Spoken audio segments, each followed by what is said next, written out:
मजबूरी। जिस बहू को उसके ससुराल में हमेशा बोझ समझा गया, उसी बहू के नाम एक दिन घर की सबसे बड़ी संपत्ति कर दी गई। लेकिन हैरानी की बात यह थी कि यह फैसला उस घर के मुखिया ने अपनी जिंदगी में नहीं बल्कि अपनी मृत्यु से कुछ घंटे पहले लिया था।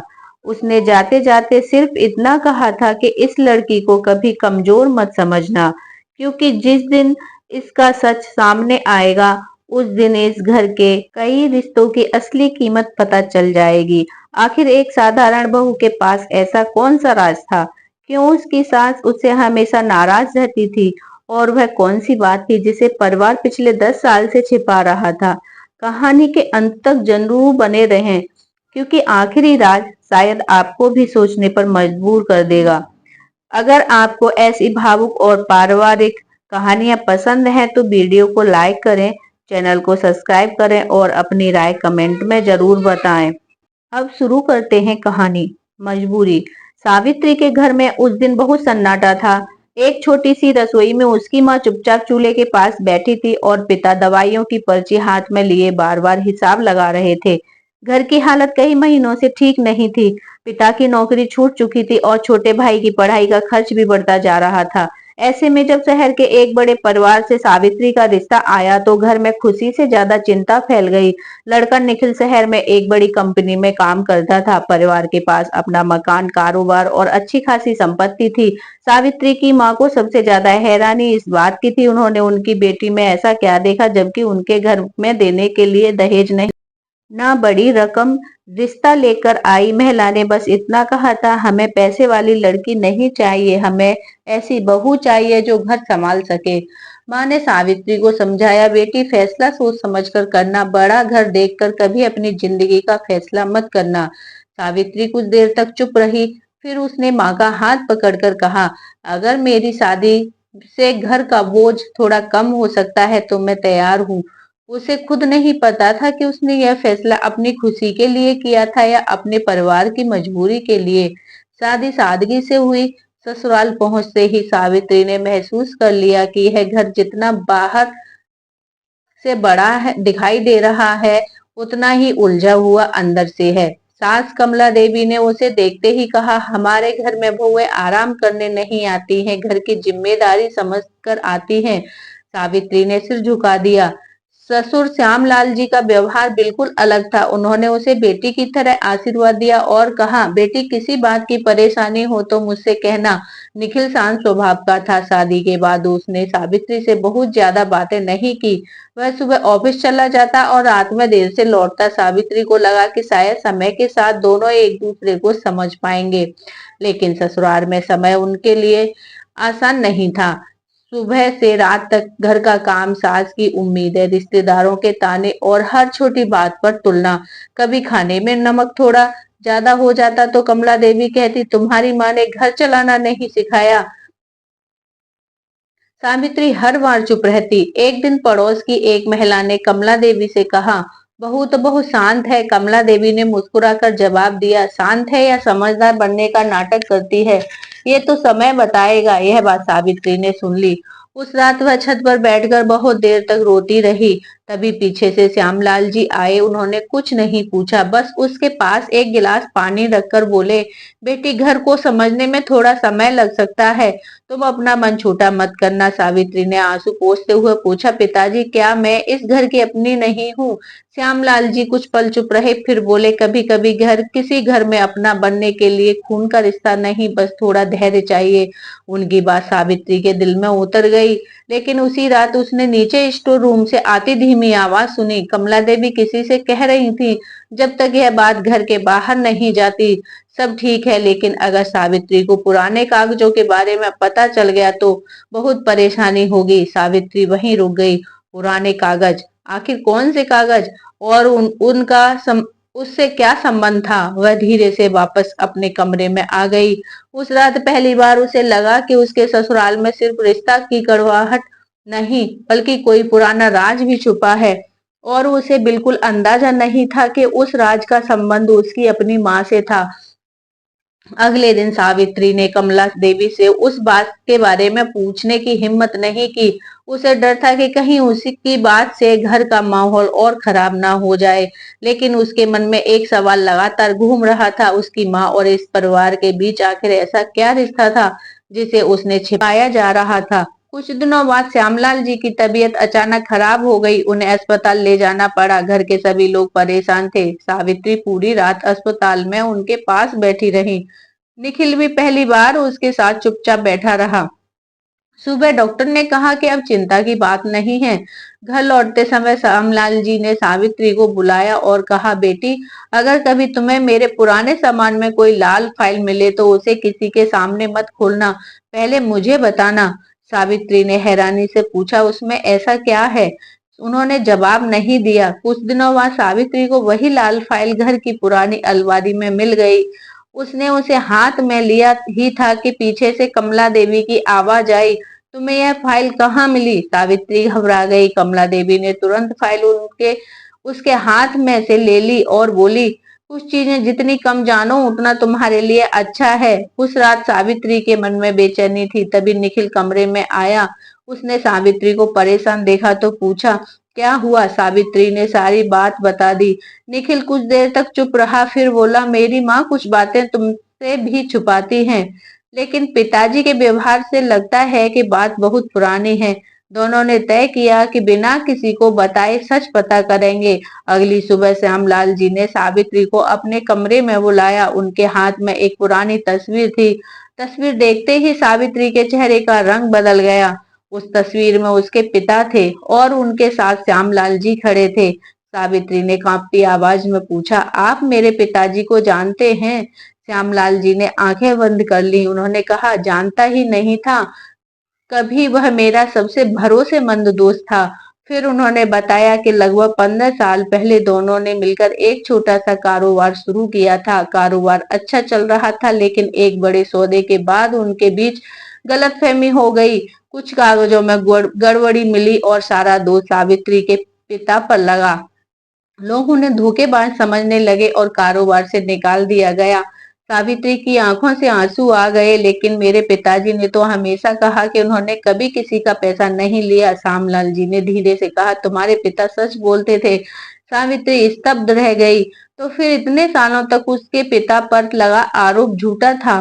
श्यामलाल जी ने कहा, मेरे पास इसका सबूत था, लेकिन वह सबूत मेरे अपने घर के किसी इंसान ने छुपा दिया था।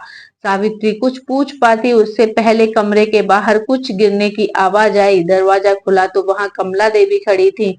उनके चेहरे पर डर साफ दिखाई दे रहा था। उन्होंने सिर्फ इतना कहा, अब यह बात घर के बाहर नहीं जानी चाहिए। सावित्री ने पूछा, क्यों? कमला देवी ने उसकी तरफ देखा और कहा, क्योंकि जिस इंसान ने तुम्हारे पिता को बदनाम किया था वह आज भी इसी घर में रहता है। उस एक बात के बाद सावित्री की दुनिया बदल गई। अब उसे हर चेहरा अलग दिखाई देने लगा था।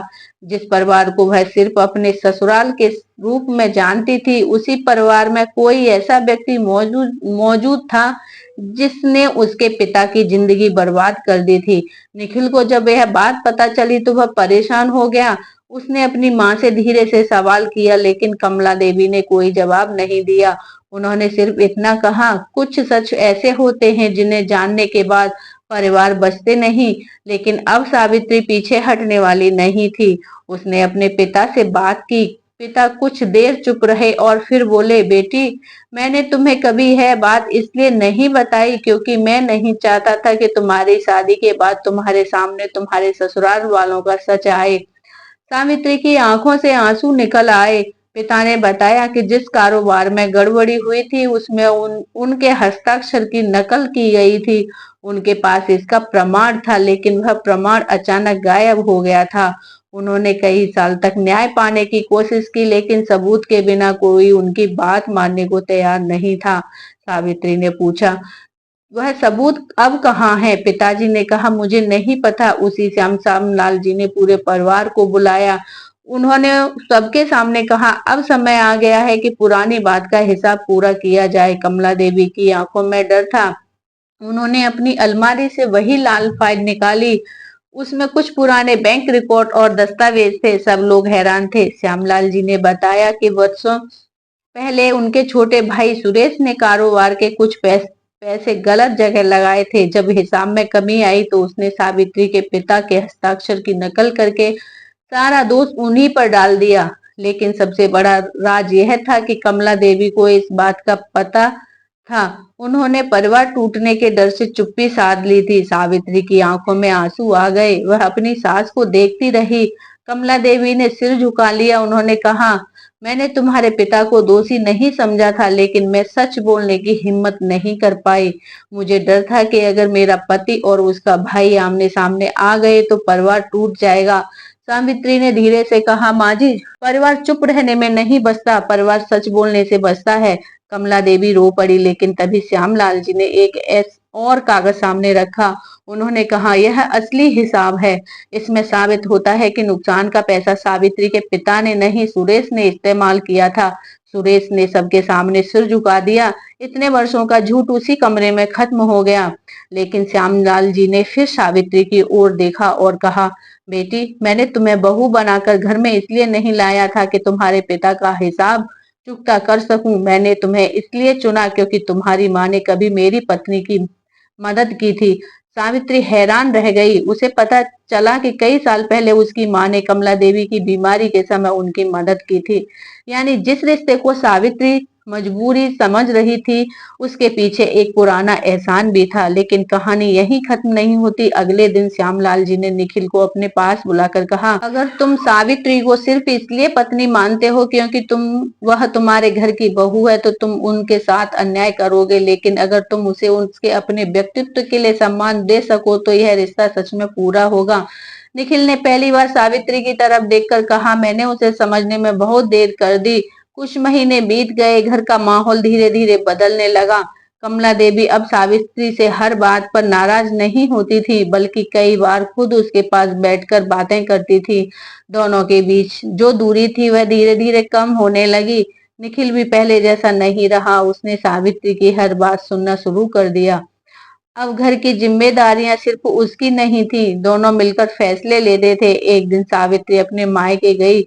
उसने देखा कि उसके पिता बरामदे में बैठे पुराने कागजों को देख रहे थे। सावित्री ने उनके पास बैठकर कहा, पिताजी, आपका नाम अब साफ हो गया है।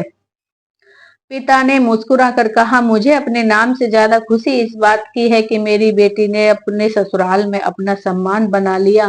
सावित्री की आंखें भर आईं। वापस ससुराल लौटते समय उसे रास्ते भर एक बात याद आती रही। शादी के दिन उसने सोचा था कि वह मजबूरी में एक घर छोड़कर दूसरे घर जा रही है, लेकिन आज उसे समझ आया कि रिश्ते कभी एक दिन में अपने नहीं बनते। उन्हें समय, समझ और भरोसा चाहिए। कुछ दिनों बाद श्यामलाल जी ने पूरे परिवार के सामने एक फैसला सुनाया। उन्होंने कहा कि उनकी संपत्ति का एक हिस्सा उन महिलाओं के लिए रखा जाएगा जो अपने परिवार की आर्थिक स्थिति के कारण पढ़ाई या काम छोड़ने पर मजबूर हो जाती हैं। उन्होंने कहा, मैंने अपनी जिंदगी में देखा है कि घर की औरतें सबसे ज्यादा सहती हैं और सबसे कम बोलती हैं। अगर किसी एक लड़की की जिंदगी भी थोड़ी आसान हो जाए तो यह मेरी सबसे बड़ी कमाई होगी। सावित्री ने उनकी तरफ देखा और मुस्कुरा दी। कमला देवी ने उसका हाथ पकड़ लिया। बहू नहीं, बेटी, उन्होंने कहा। सावित्री की आंखों से आंसू निकल पड़े। वही शब्द जिनके लिए इस घर में आने के बाद कितने दिन इंतजार किया था, आज उसे बिना मांगे मिल गए। रात को छत पर निखिल और सावित्री साथ खड़े थे। निखिल ने कहा, तुम्हें याद है शादी के बाद मैंने कहा था कि मुझसे किसी रिश्ते की उम्मीद मत रखना। सावित्री हल्का सा मुस्कुराई। हाँ, याद है। निखिल ने कहा, आज लगता है वह मेरी जिंदगी की सबसे बड़ी गलती थी। सावित्री ने आसमान की तरफ देखते हुए कहा, गलती वही होती है जिसे इंसान समझने के बाद भी दोहराए। आपने तो उसे सुधारने की कोशिश की। दोनों कुछ देर खामोश रहे। नीचे आंगन में कमला देवी पूजा की तैयारी कर रही थी। पिता की बदनामी का सच सामने आ चुका था। सास बहू की दूरी खत्म हो चुकी थी और जिस लड़की ने कभी इस घर में खुद को बेबस समझा था, वही आज उस परिवार की सबसे बड़ी ताकत बन चुकी थी। सावित्री ने उस दिन एक बात समझी, हर लड़की जब शादी करके नए घर में जाती है तो वह सिर्फ अपना सामान लेकर नहीं जाती, वह अपने साथ अपने संस्कार, अपने सपने और अपने मायके की उम्मीदें लेकर जाती है। उसे सिर्फ यह नहीं चाहिए कि ससुराल उसे स्वीकार करे, उसे यह भी चाहिए कि उसे समझा जाए क्योंकि बहू जब बेटी बनती है तो सिर्फ उसका जीवन नहीं बदलता, पूरा परिवार बदल जाता है। और शायद यही रिश्ते की सबसे खूबसूरत बात है। कभी कभी जिसे हम अपनी मजबूरी समझकर स्वीकार करते हैं, वही आगे चलकर हमारी जिंदगी का सबसे बड़ा सहारा बन जाता है। वीडियो पसंद आई हो और मेरी बात सच्ची लगी हो तो वीडियो को लाइक करें और चैनल को सब्सक्राइब करें।